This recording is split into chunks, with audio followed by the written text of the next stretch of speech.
النادي الأهلي ليس مجرد فريق كرة قدم، إنه رمز للفخر والعزة. تاريخه حافل بالانتصارات والإنجازات، مما يجعله أحد أعظم الأندية في أفريقيا والشرق الأوسط. يشتهر الأهلي بقاعدة جماهيرية ضخمة وعاشقة، لطالما وقفت خلف الفريق في السراء والضراء. تنتقل روح الفخر والانتماء للأهلي عبر الأجيال، مما يضع مسؤولية كبيرة على عاتق اللاعبين والمدربين لتحقيق الانتصارات وإسعاد الجماهير.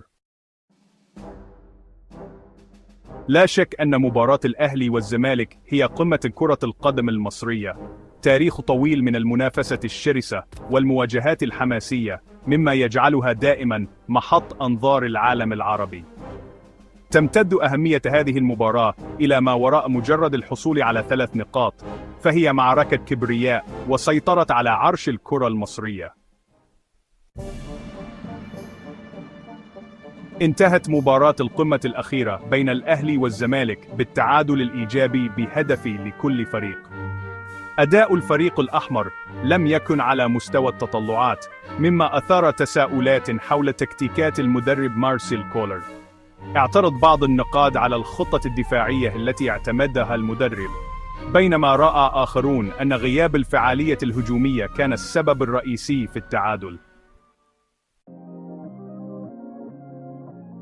يؤثر التعادل مع الزمالك على ترتيب الأهلي في الدوري، مما يزيد الضغط على الفريق في المباريات القادمة.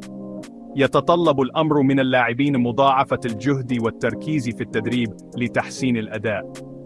من الضروري أن يتحمل الجميع مسؤوليته، من الجهاز الفني إلى اللاعبين، للعودة إلى سكة الانتصارات. مستقبل الأهلي مشرق، ولكن النجاح يتطلب التضحية والعمل الجاد.